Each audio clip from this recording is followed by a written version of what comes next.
नमस्कार दोस्तों, मैं राम प्रसाद वर्मा, ज्ञान दैनिक क्लासेस ऑनलाइन। आज हम पढ़ेंगे क्या होता है जब भाग 4।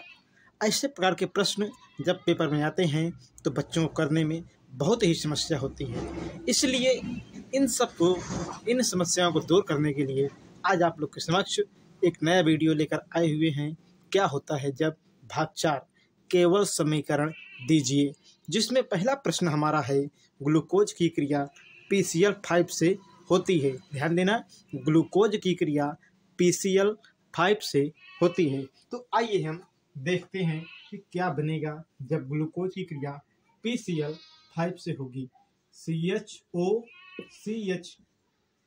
फोर टाइम्स और CH2OH ये ग्लूकोज है, इसकी क्रिया हम कराएंगे PCl5 से।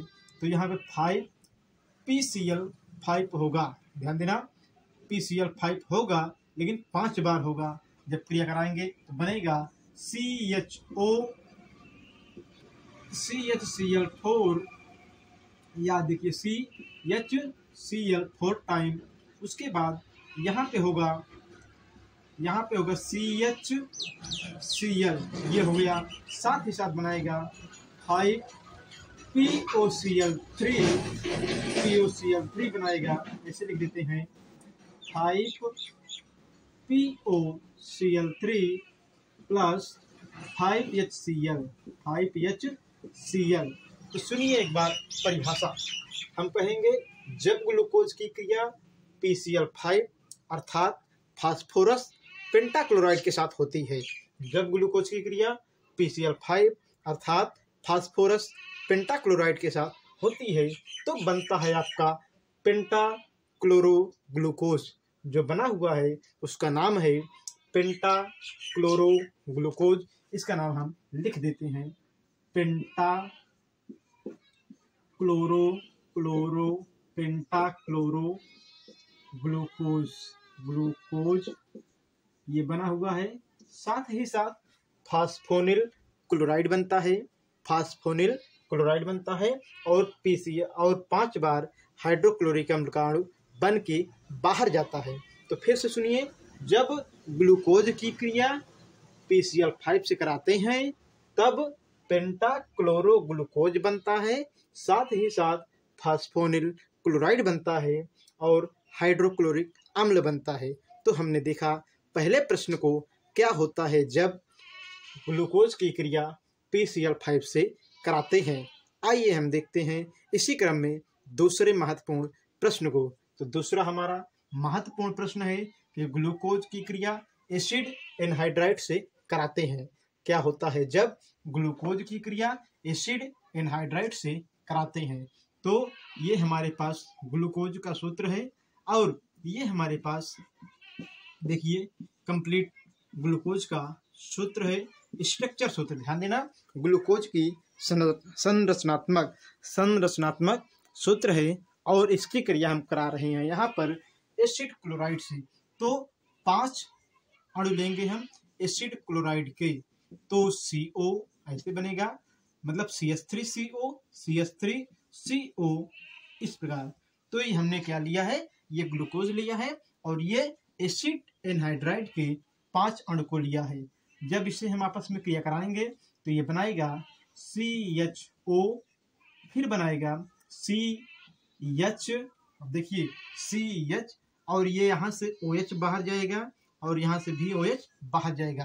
तो कितने OH बाहर गए, कितने OH बाहर गए, तो 4 यहाँ पे गया और 1 यहाँ से गया, मतलब कुल 5 OH बाहर चले गए। ऐसे हम इसको साइड में लिख लेते हैं समझने के लिए। अब क्या होगा कि बचा क्या है हमारे पास, 5 बार CH3CO बचा हुआ है। कितनी बार, 5 बार CH3CO बचा हुआ है। उसी प्रकार 5 बार CH3COO भी बचा हुआ है।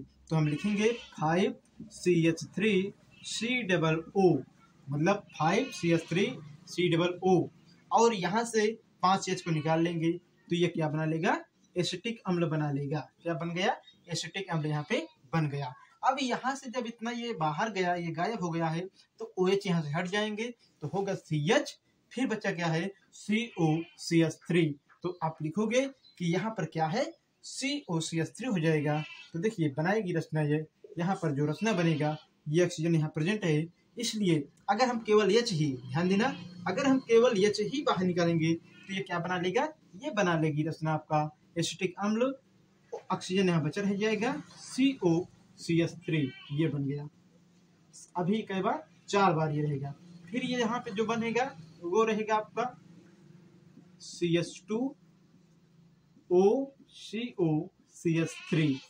तो आप एक बार समझिए कैसे क्या हुआ। यहाँ है OH, OH में से हमने क्या किया, केवल H को बाहर निकल लिया, तो 4 H यहाँ से बाहर निकल गए, 4 H यहाँ से बाहर निकले, 1 H यहाँ से निकला, तो 4 1 5 H।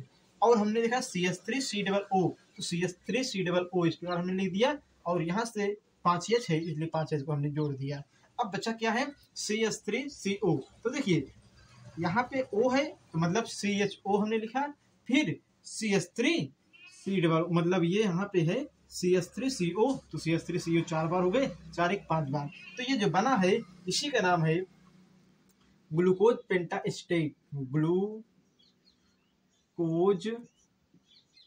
पेंटाएसिटेट, एसिटेट। तो आप समीकरण को देख लीजिएगा, ये बहुत काम का समीकरण है। प्रश्न है ग्लूकोज की क्रिया एसिड एनहाइड्राइड से होती है तो क्या होता है। जब हम ग्लूकोज को एसिड एनहाइड्राइड से क्रिया कराएंगे तो कार्बोक्सिलिक अम्ल का 5 अणु बन करके बाहर चला जाएगा, और मेन जो उत्पाद बनेगा वह बनेगा ग्लूकोज पेंटाएसिटेट बनेगा। तो हमने इस बात को भी समझा। आइए देखते हैं अगले महत्वपूर्ण प्रश्न को। देखिए इसी क्रम में हमारा अगला प्रश्न है ग्लूकोज की क्रिया HCN अर्थात हाइड्रोजन साइनाइड से होती है, और दूसरा प्रश्न है ग्लूकोज की क्रिया एसिटिल क्लोराइड से होती है। आइए हम देखते हैं पहले प्रश्न को। तो पहला प्रश्न हमारा है ग्लूकोज की क्रिया, तो हम बनाएंगे यहाँ पे ग्लूकोज, ये है ग्लूकोज, ये ग्लूकोज हमारा है बन गया, और अब यहाँ पर क्रिया कराएंगे HCN से, हाइड्रोजन साइनाइड से।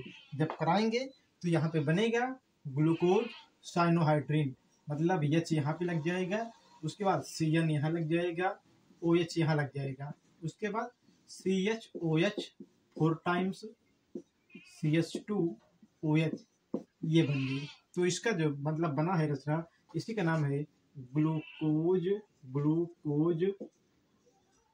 साइनोहाइड्रिन,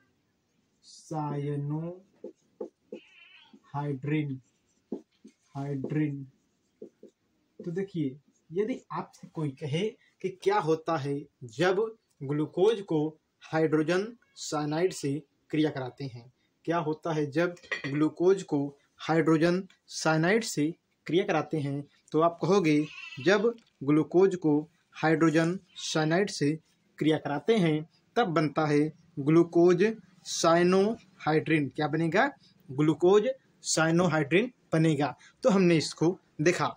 आइए हम देखते हैं अगले महत्वपूर्ण प्रश्न को। तो अगला महत्वपूर्ण प्रश्न हमारा जो है वह है कि ग्लूकोज की क्रिया एसिटिल क्लोराइड से होती है। ग्लूकोज की क्रिया एसिटिल क्लोराइड से होती है। तो यहाँ हम लिखेंगे HCHO मतलब ग्लूकोज बनाएंगे। तो ये देखिए CHOH 4 टाइम्स CH2OH ये क्या है, ग्लूकोज है। इसकी क्रिया हम कराएंगे एसिटिल क्लोराइड मतलब CH3COCl। जब कराएंगे तो होगा क्या कि 5HCl बाहर जाएगा बन के, लेकिन मेन प्रोडक्ट जो बनेगा उसको हम पहले देखेंगे। तो प्रोडक्ट जो बनेगा CHO CH3 ये 4 टाइम्स बनेंगे, उसके बाद CH2OCO CH3। अभी कुछ देर पहले हमने देखा था कि जब हम ग्लूकोज को एसिड एनहाइड्राइड से क्रिया कराएंगे तो क्या बनेगा, तब हमारे पास बनकर जो प्राप्त हुआ था वो था ग्लूकोज पेंटाएसिटेट। वही अभी भी बनकर तैयार हुआ है। तो हमने देखा कि जब हम ग्लूकोज को एसिटिल क्लोराइड से क्रिया कराते हैं तो ग्लूकोज पेंटाएसिटेट बनता है, साथ ही साथ यहाँ पे क्या है देखिए, यहाँ पे हमारे पास है Cl कितनी बार है, 5 बार है, और यहाँ पर हमारे पास क्या है, H है 5 बार, तो ये बनेगा 5HCl। तो आप कहोगे जब ग्लूकोज को हम एसिटिल क्लोराइड से क्रिया कराते हैं तो ग्लूकोज पेंटा एसीटेट बनता है, साथ ही साथ 5 हाइड्रोक्लोरिक अम्ल के अणु बाहर चले जाते हैं। तो हमने इसको समझा। आइए हम देखते हैं अगले महत्वपूर्ण प्रश्न को। चलिए दोस्तों, इसी क्रम में हम देखते हैं कुछ प्रश्नों को जो हमारे पास दिया गया है, इसको कैसे हम हल करेंगे। तो पहला प्रश्न है, एसिटिक अम्ल PCl5 से क्रिया करता है। तो आइए हम देखते हैं एसिटिक अम्ल का सूत्र क्या होगा, CH3COOH। तो ये हो गए एसिटिक अम्ल, PCl5 से इसकी हम क्रिया कराएंगे तो होगा क्या, ये बनाएगा CH3COCl5HC, ये हो गया आपका। फिर बनेगा POCl3 प्लस HCl। तो हमने इस चीज को देखा। आप कहोगे कि जब हम एसिटिक अम्ल को PCl5 अर्थात फास्फोरस क्लोराइड से क्रिया कराते हैं, जब हम एसिटिक अम्ल को PCl5 अर्थात किसके साथ, फास्फोरस पेंटा क्लोराइड से क्रिया कराते हैं तो एसिटिल क्लोराइड बनती है, POCl3 अर्थात फास्फोनिल क्लोराइड बनती है और हाइड्रोक्लोरिक अम्ल बाहर चला जाता है। हाइड्रोक्लोरिक अम्ल बनता है, बन करके बाहर चला जाता है। दूसरा प्रश्न है, सिल्वर नाइट्रेट के विलयन में, ध्यान देना, AgNO3 सिल्वर नाइट्रेट के विलयन में फास्जीन गैस को प्रवाहित करते हैं। ध्यान देना, PS3 मतलब फास्फीन गैस को प्रवाहित करते हैं। तो यहाँ पे जलीय माध्यम में होगा, क्योंकि यहाँ पे हमने विलयन की बात किया है। तो फिर से सुनिएगा, प्रश्न है, सिल्वर नाइट्रेट के विलयन में PH3 अर्थात फास्फीन गैस को प्रवाहित करते हैं तो क्या बनता है। आइए हम समझते हैं इस प्रश्न को कि सिल्वर नाइट्रेट के विलयन को हम फास्फीन गैस में प्रवाहित करते हैं तो क्या होता है। तो होगा यहाँ पे कि Ag यहाँ पे कितनी बार है, Ag को हमने यहाँ पे एक बार लिया है, लेकिन यहाँ पे 6 बार होगा। तो जब 6 बार करेंगे तो Ag अवक्षेप के रूप में ऐसे 6 बार बन के बाहर चला जाएगा। फिर बनेगा आपका H3PO3, साथ ही साथ HNO3 बनेगा। तो आपने देखा इसको, तो हम कहेंगे यहाँ पर ये जो बना हुआ है नाइट्रिक अम्ल बनेगा। नाइट्रिक अम्ल को हम ऐसे लिखेंगे क्योंकि उसके 6 अणु बनेंगे, तो हम इस प्रकार इसको लिखेंगे। अब सुनिए परिभाषा में आप कहोगे जब हम सिल्वर नाइट्रेट को या सिल्वर नाइट्रेट के विलयन मतलब जलीय माध्यम में PH3 अर्थात फास्फीन गैस को प्रवाहित करते हैं तो सिल्वर अवक्षेप के रूप में, सिल्वर जो होता है वह अवक्षेप के रूप में बाहर चला जाता है, बचता है H3PO3 मतलब आर्थोफास्फोरिक अम्ल बचता है। साथ ही साथ ये क्या है, HNO3 मतलब नाइट्रिक अम्ल के 6 अणु बाहर जाते हैं। आइए हम देखते हैं अगले प्रश्न को। पीले फास्फोरस को सोडियम हाइड्रोक्साइड के विलयन से क्रिया कराते हैं। पीले फास्फोरस को सोडियम हाइड्रोक्साइड के विलयन से क्रिया कराते हैं। तो पीले फास्फोरस का जो सूत्र है वह है आपका P4। ध्यान देना, P4 ये है। अब सोडियम हाइड्रोक्साइड मतलब 3NaOH यहाँ पे लेंगे और ये जलीय माध्यम में होगा। ध्यान देना, विलयन लिखा गया है तो 3HOH मतलब पानी का भी 3 अणु रहेगा। जब क्रिया कराएंगे तो ये बनाएगा PH3 मतलब फास्फीन गैस को, साथ ही साथ 2NaH2PO2। ध्यान देना, ये बनाएगा। तो आप कहोगे जो यहाँ पे बना हुआ है, फिर से समझिए, जो बना हुआ है उसका नाम पहले हम देख लें, तब आगे क्रिया विधि को एक बार फिर देखेंगे। तो इसका नाम है सोडियम हाइपोफॉस्फाइड। तो नाम इसका हम लिख देते हैं सोडियम हाइपोफॉस्फाइड ये हो गया। तो आप कहोगे जब हम पीले फास्फोरस अर्थात P4 को सोडियम हाइड्रोक्साइड के जलीय विलयन से क्रिया कराते हैं तो क्या बनता है? फास्फीन गैस बनती है। ध्यान देना, फास्फीन गैस बनती है। और यहाँ पे क्या बनेगा? 2NaH2PO2 अर्थात सोडियम हाइपोफॉस्फाइड बनेगा। अगले प्रश्न को हम देखते हैं जो है एसीटोन की क्रिया अमोनिया से होती है। प्रश्न क्या है हमारा? प्रश्न है हमारा एसीटोन की क्रिया अमोनिया से होती है। तो आइए हम देखते हैं एसीटोन की क्रिया अमोनिया से। तो ये हमारे पास है CH3COCH3, ये है एसीटोन। उसके बाद हम यहाँ पे देखेंगे कि इसकी क्रिया किससे होगी? अमोनिया से होगी। अर्थात हम ऐसे भी एसीटोन को लिख सकते हैं, इस तरह भी एसीटोन को हम लिख सकते हैं। अब यहाँ पे क्या हो गए? यहाँ पे प्लस HCH2COCH3, मतलब ये एसीटोन के दो अणु हो गए। और यहाँ पे होगा अमोनिया, ये क्या हो गए? अमोनिया हो गए। और यहाँ से भी इतना, मतलब ये जल के अणु बाहर जाएंगे। जब जल के अणु बाहर जाएंगे तो माइनस HOH लिख देंगे हम। अब बचा क्या है? तो CH3 तो लिखेंगे हम CH3। उसके बाद देखिए कार्बन है C, द्विबंध है। अब यहाँ से ये H बाहर चले गए तो बचा है CH2, उसके बाद CO, फिर CH3। इस चीज को हमने देखा। और यहाँ पे क्या बचा है? NH2। तो देखिए जब हमने एसीटोन को, ध्यान देना, एसीटोन के यहाँ पर हमने दो अणु को लिया है। एसीटोन के हमने यहाँ पे दो अणु को लिया है, आपस में क्रिया कराया है। साथ में कौन उपस्थित है? अमोनिया गैस भी मौजूद है। तो पानी यहाँ पे बन के बाहर जाएगा और ये बनेगा आपका मेन प्रोडक्ट। आइए हम देखते हैं इसका नाम क्या है। तो जो हमारे पास ये कार्बनिक यौगिक बना हुआ है इसका नाम है डाईएसिटोएमीन।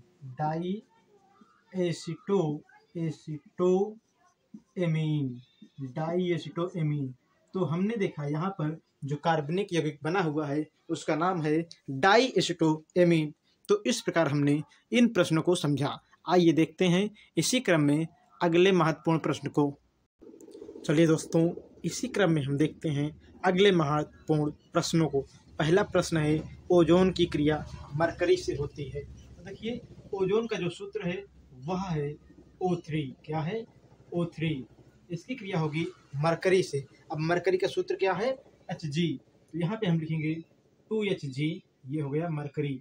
अब क्या होगा कि यहाँ पे जब क्रिया होगी तो HgO, ध्यान देना दो बार है इसलिए Hg2O ये बनेगा मर्क्यूरिक ऑक्साइड बनेगा। ध्यान देना क्या बनेगा? मर्क्यूरिक ऑक्साइड बनेगा। साथ ही साथ ऑक्सीजन गैस बाहर चली जाएगी।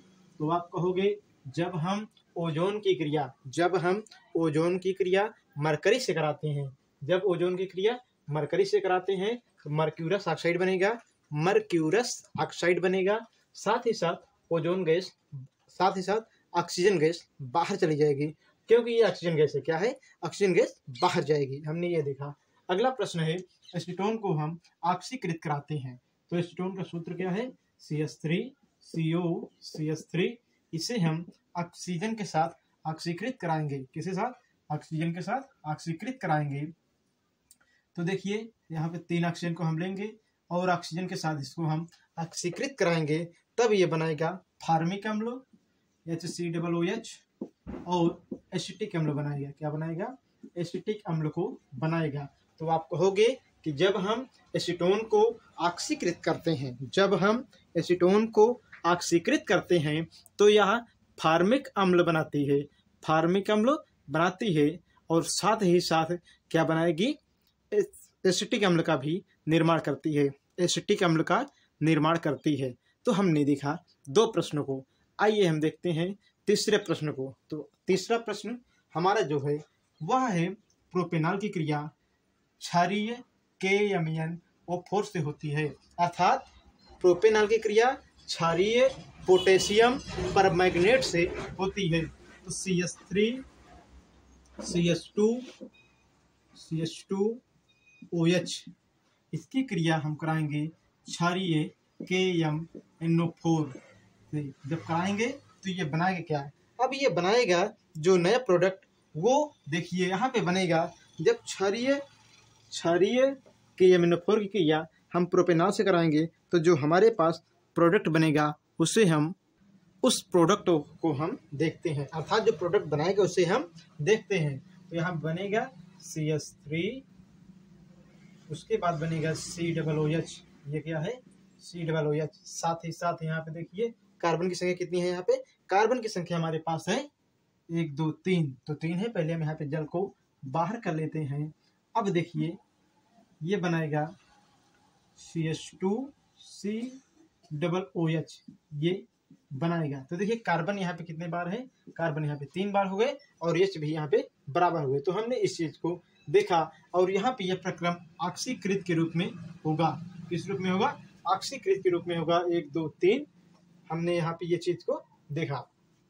तो हमारा जो प्रश्न था, ये प्रश्न था कि प्रोपेनॉल की क्रिया क्षारीय KMnO4 से होती है। तो आप कहोगे जब इसकी क्रिया है या प्रोपेनॉल की क्रिया क्षारीय KMnO4 से होगी तो होगा आपका बनेगा प्रोपेनोइक अम्ल और जल बाहर जाएगा।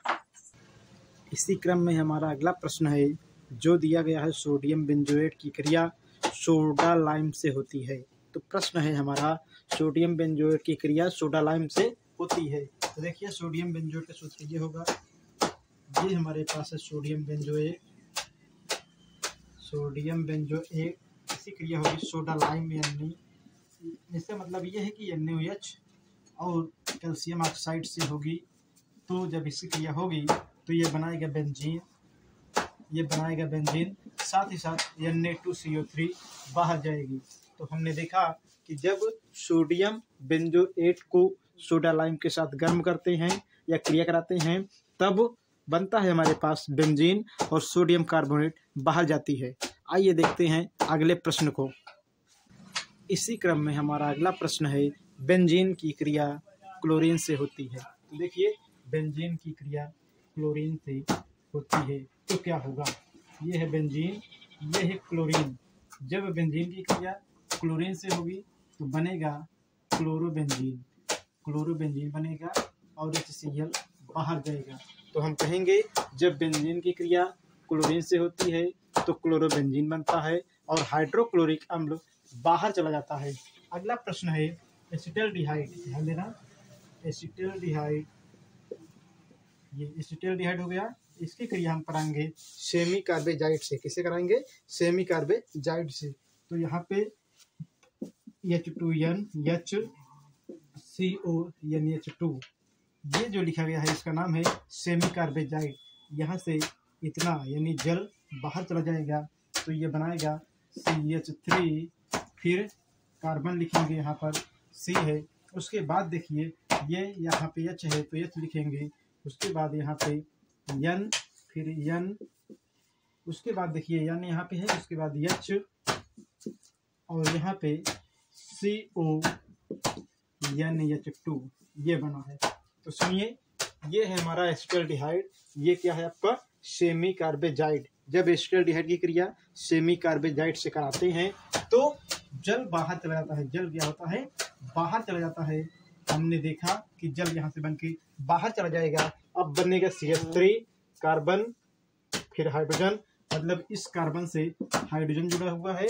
उसके बाद डबल बंध नाइट्रोजन, सिंगल बंध नाइट्रोजन, हाइड्रोजन ऊपर है, उसके बाद सिंगल बंध कार्बन, डबल बंध ऑक्सीजन, फिर सिंगल बंध NH2 ये बना है। इसका नाम है एल्डिहाइड सेमी कार्बेजोन। ध्यान देना, इसका नाम जो बना हुआ है यहाँ प्रोडक्ट ये बने हुए हैं, इसका नाम है aldehyde semi carbazone. Aldehyde semi carbazone बना हुआ है। अगला प्रश्न है एथिलीन को हम हाइपोलस अम्ल से क्रिया कराते हैं। किसको? एथिलीन को हम हाइपोलस अम्ल से क्रिया कराएंगे। तो एथिलीन का जो सूत्र है वह है हमारा CH2 और हाइपोलस अम्ल का सूत्र है HOCl। तो एथिलीन को हम किससे, हाइपोलस अम्ल से क्रिया कराएंगे तो बनेगा यहाँ पे CH2OH और यहाँ पे CH2Cl, ये बनेगा। तो हमने एथिलीन को किससे करा दिया है, एथिलीन की क्रिया हमने करा दिया है हाइपोलस अम्ल से। एथिलीन की क्रिया जब हमने हाइपोलस अम्ल से करा दिया है तो हमारे पास जो प्रोडक्ट बना है वह बना है CH2OH CH2Cl, एथिलीन क्लोरोहाइड्रिन। इसका नाम क्या है, एथिलीन क्लोरोहाइड्रिन, ये बना हुआ है। अगले प्रश्न को हम देखते हैं। अगला प्रश्न हमारा है कापर की। अगला प्रश्न हमारा जो है वह है कापर के या कापर आयन के जलीय विलयन में अमोनिया गैस प्रवाहित करते हैं। तो प्रश्न है कापर आयन के जलीय विलयन में अमोनिया गैस को प्रवाहित करते हैं।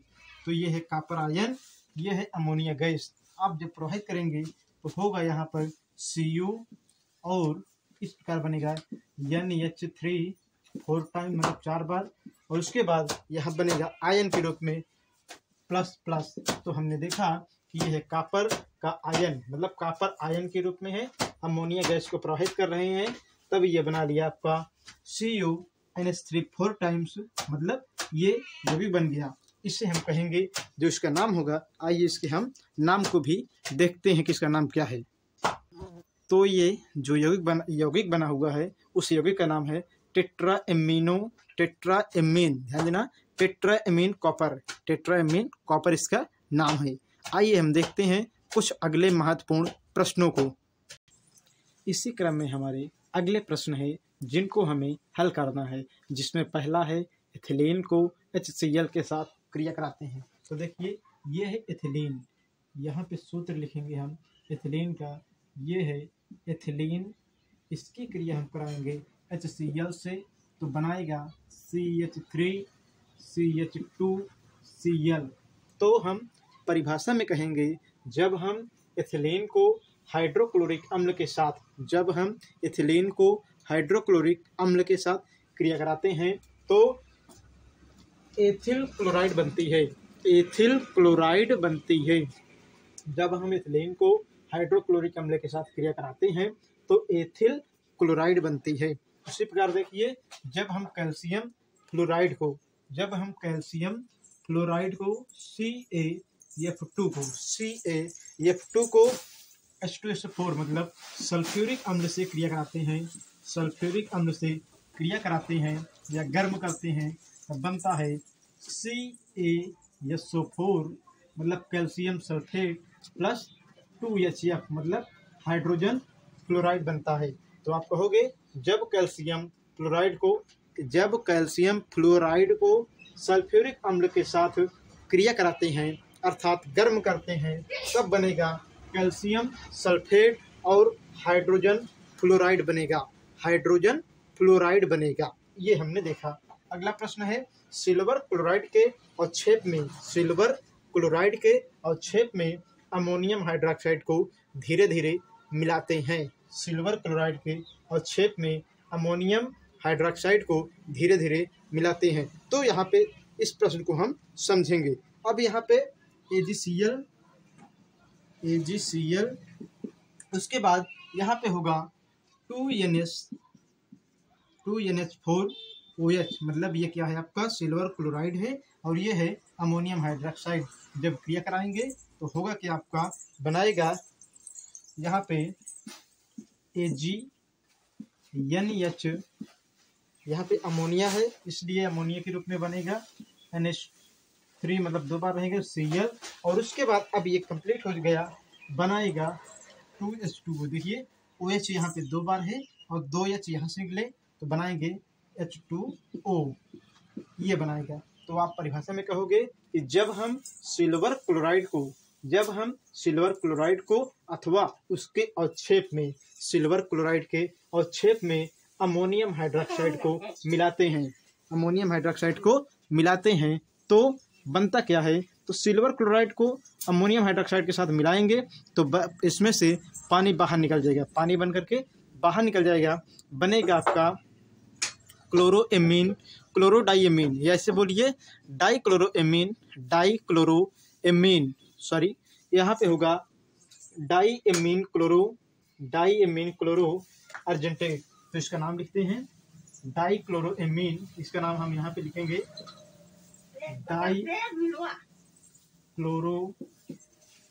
डाइक्लोरोएमीन अर्जेंटेट,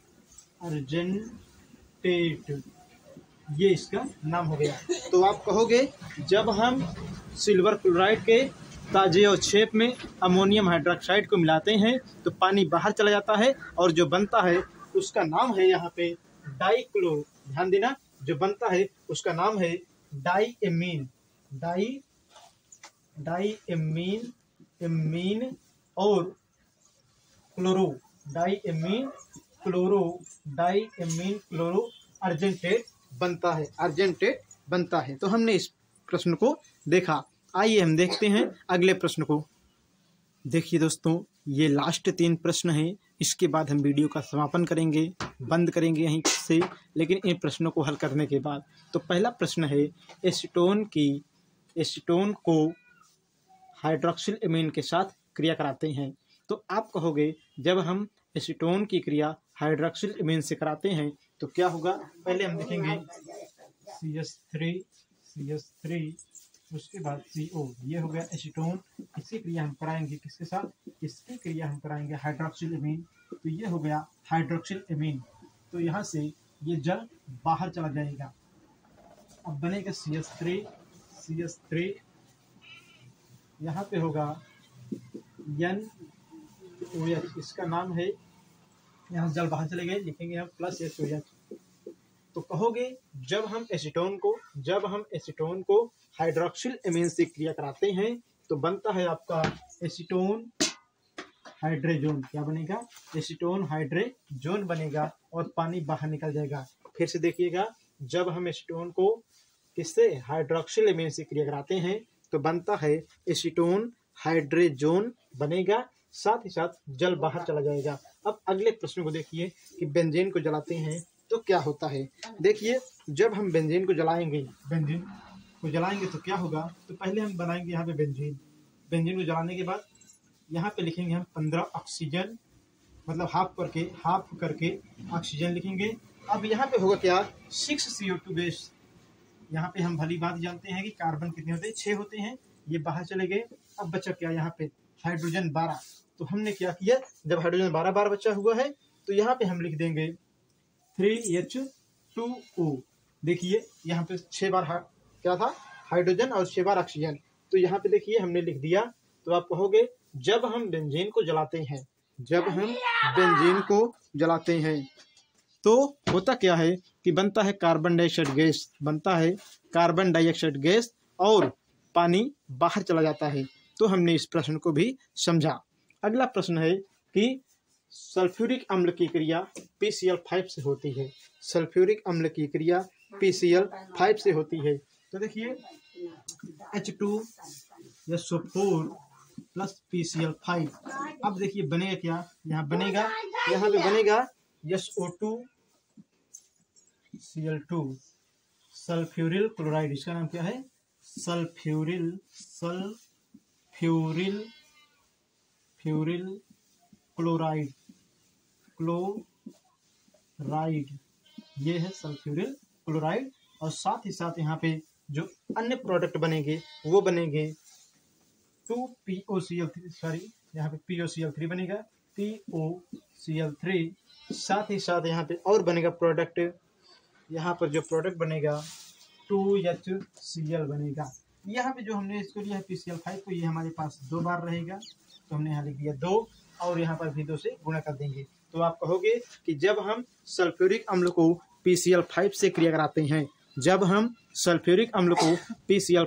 कराते हैं तो सल्फ्यूरिल क्लोराइड बनता है, फास्फोनिल क्लोराइड बनता है और हाइड्रोक्लोरिक अम्ल बाहर जाता है।